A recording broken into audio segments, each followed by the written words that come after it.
Okay, so I'm a geneticist. I came from Slovakia. I'm sorry, I'm not speaking Bulgarian, but actually there is so many similar words in between Slovak and Bulgarian. So I was able to understand just a little bit, but it was very fascinating what you were talking about before, and yeah, I'm very happy to be here. Okay, so maybe let's start. And I'm sorry, this is not working as well. But no worries, we can continue. Okay.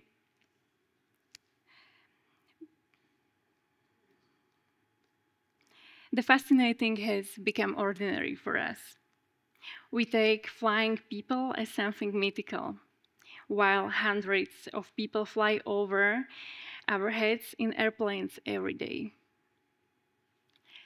Magicians in legends can look into the past, but we also know that.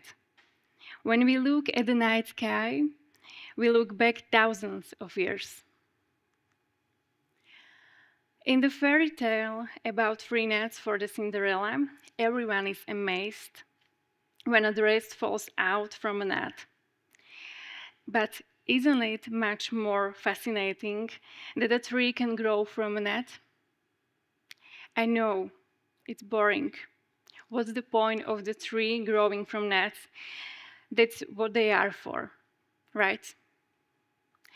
So this was a part from the book, a very nice book from a Slovak physician, Samuel Kovačič, and the story continues in the physics. But today I would like to tell you a story which continues in genetics.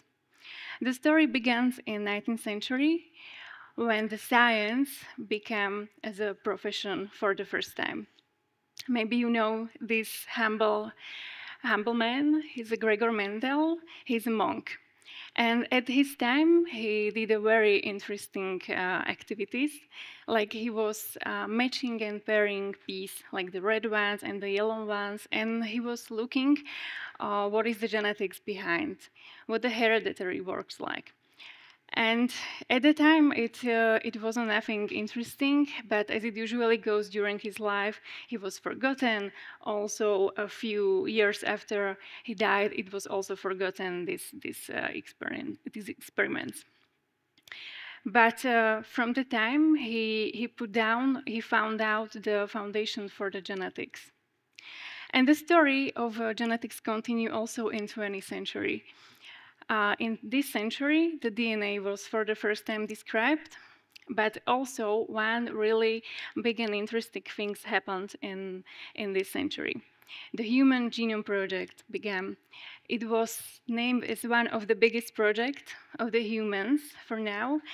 And on the beginning of this project, scientists were thinking about our genes. How many genes as a humans do we have? How many genes have some plants or some other animals and organisms? And they thought that we as a humans, we are on the top of the pyramid and that we have the most genes ever, but they were mistaken. They were also looking for some specifics between our DNA and our lives and our health. And as you can see in the picture, it was a very difficult project, and I'm not going to describe all of this part. It's a very, very big project. But what was very interesting that, as I mentioned before, they thought that we are on the top of the pyramid. But for example, the rice has twice more genes than we have as a humans. So they found out that we as a humans, we have around 20,000 genes.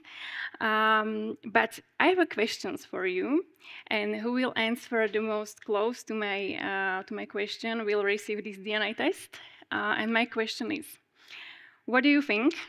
How many genes do we have common or do we share with bananas? Feel free to answer. Anything from 0 to 100%. 98, okay. No, closer. 80. Any other tips? 45, okay, getting better. 35. Sorry? 35. A little bit more. 56. Okay, this was the most closer answer. It's 60%. So please, this is for you, genetics test. Thank you. So we share with bananas around 60% of our genes, and you can see the differences between us. So, but this project, it wasn't for free, of course, and it took 13 years, and we developed that we as humans, we have around 20,000 genes, and the cost of this project, of the sequencing of our DNA, was at the time $2.7 billion. So if you want to know your genetics, your predispositions at the time, you have to pay $2.7 billion in 2003. It's quite a match, right? But thanks to the scientific and technological approaching, we were able to go down with the price. And as you can see, it looks like more low. And from the price of billions dollars, we today move to a few thousands of euro or dollars per one's sequencing. And thanks to these amazing scientific and technological approaches, we were able to found our startup, DNA Era, 7 years ago, and actually a year before we were acquired by a Netherlands company. And DNA Era was founded with one big mission: to help people understand them better, their genes, their DNA, and help them live healthier lives in terms of preventions and personalizations. Actually, it works very easy. Maybe when you will take the sample, it's pretty easy. Don't be scared about it. You just take the saliva sample, and then there is a prepared courier, and you just send it to us, and then you will receive the results in your account. So from the side of the customers, it's really easy, and our main goal was to everybody can understand the results. And why is this so important, and maybe why we are talking about health and where the health is moving? I would like to demonstrate it in a story of our customers. So the first story is Elizabeth. She's a 52 years old woman, young woman, healthy woman, and she was preparing for a general surgery, gynecological surgery. Nothing important and nothing difficult, but about 1 month before the surgery, she received the results from our DNA test, and she found out that she is carrying mutations that we call factor V Leiden mutations.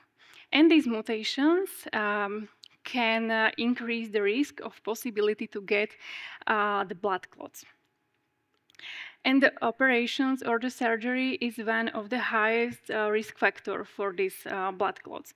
So that she went to her generalist, and they provide some extra hematological test, and they confirm that there is a problem. So that she did some extra injection, some medications before the surgery. But when the day of the surgery came, the doctor's team was aware that that could be a problem.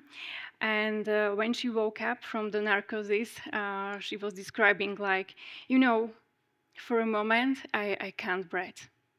You can imagine that feeling if you've never been there. So that the doctors ran with me somewhere, and I was in narcosis again.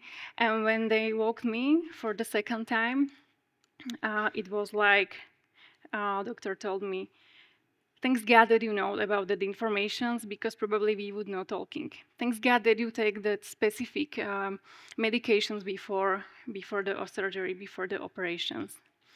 So for me, as a co-founder, it's a very strong story that like DNA test, which is more for predispositions, can help in a real life, even in helping to save the life.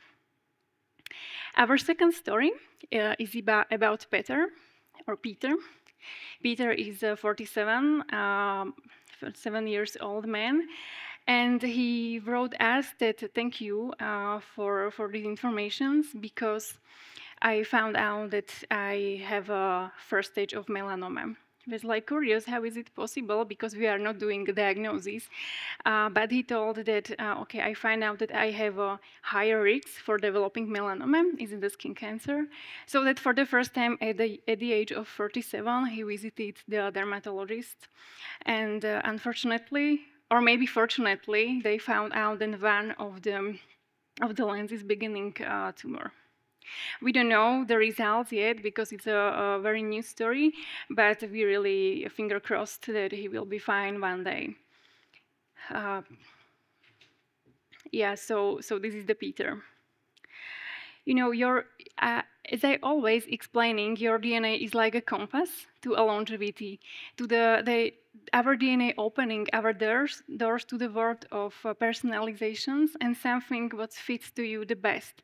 It's not only about the high risk, like oncology predispositions, health predispositions, heart predispositions, but it is also about the predispositions, or it's also a compass to diet which fits you the best, to the sports predisposition which fits you the best. And this is how longevity today looks like. I also saw some panelists that was there or will be there in this stage, and they are opening these topics like epigenetics or DNA testing or any other part of this longevity. And I'm really happy that this discussion is here and that we can continue because this is just the beginning.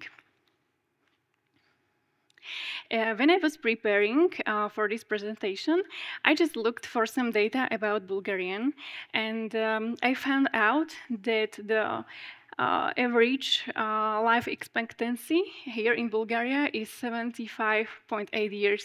And I must say that I was really nice surprised because it's much more than in Slovakia. But what is also interesting that average healthy life expectancy is 62 years. So that we spend like 13 years with some healthy issue.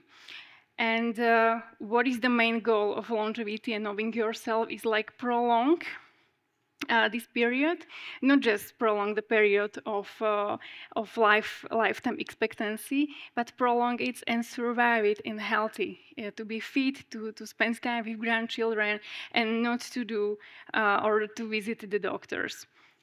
And as I mentioned, for me personally, and for the longevity team, is like the DNA, the first step you can do.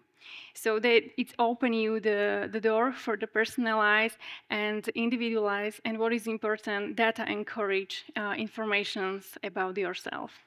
So I'm very happy that in Bulgaria you have also the possibility to do the genetic tests. So do it and go into your personal life plans for you. Thanks so much.